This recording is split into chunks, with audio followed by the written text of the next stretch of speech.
Hello, guys. So, Mr. Mount has asked me to send you the answers to your questions as a class, but I thought I'd do a little video so you can see who I am.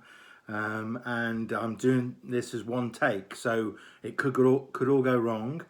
Mr. Mount is a very good friend of mine. I see you've looked at my website already. I'm looking at your questions as I read your email.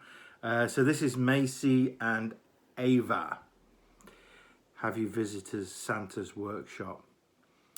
No, I haven't visited his workshop, but on the way to the South Pole on my own in 2011, I was in my tent at night time and there was a knock on my tent door and it was Father Christmas. And I couldn't believe it myself.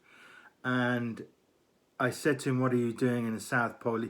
He says, "No, no, no, I'm heading towards the North Pole." I said, "Santa, you're in the wrong end of the planet." So we got a map out and I showed him where he'd gone wrong. And basically in London on the M25, he had headed south towards Brighton.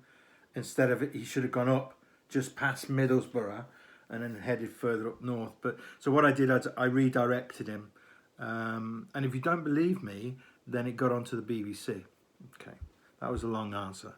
Why have you decided to travel the world? Thank you, Lewis.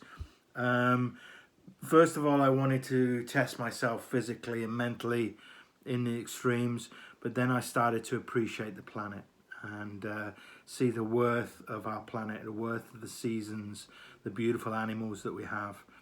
So I decided to then to travel the world to create education programs for young people like you to reconnect with the planet.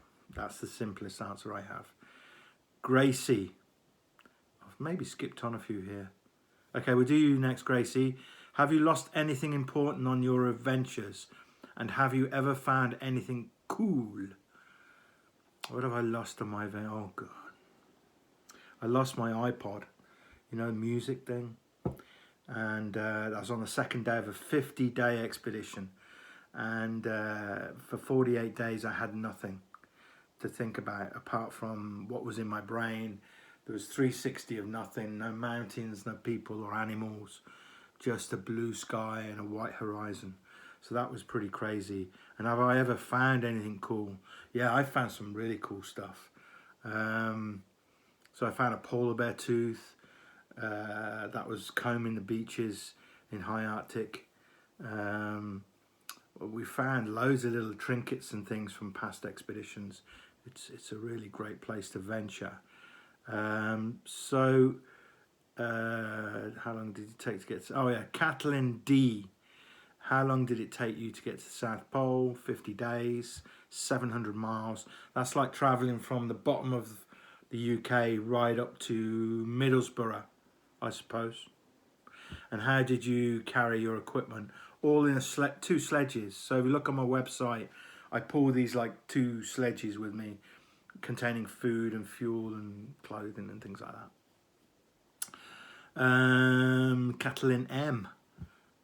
How do you afford to go to so many places, and which continent adventure has been your favourite? Well, it's very expensive to go to these places, so I create education programs. I do films now.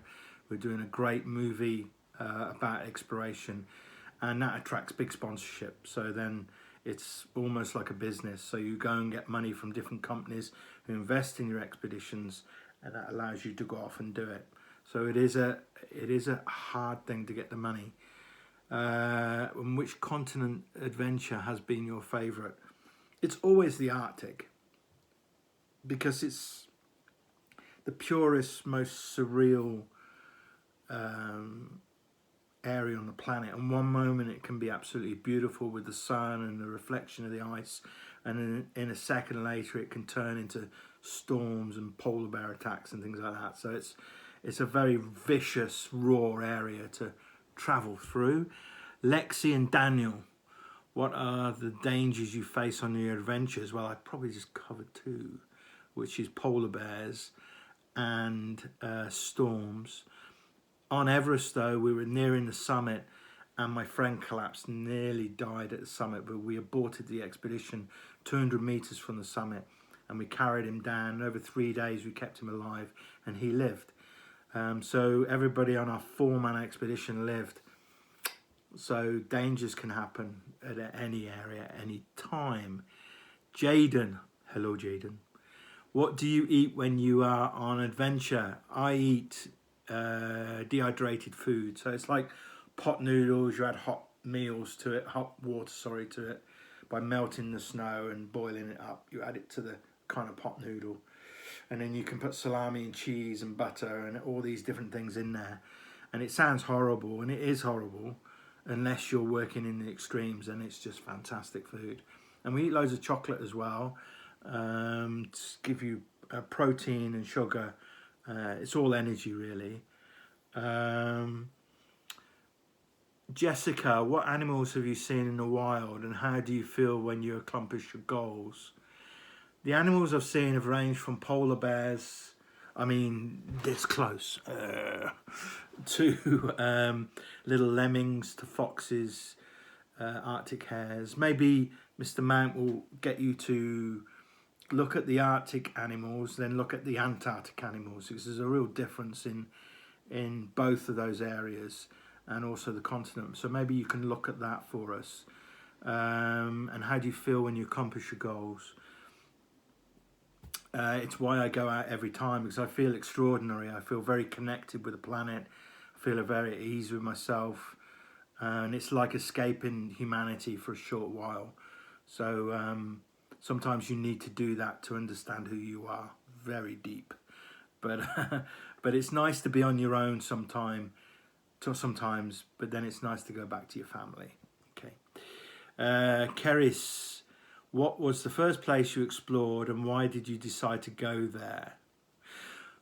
I'm going to be honest with you, Keris. The first place I explored was my local sweet shop.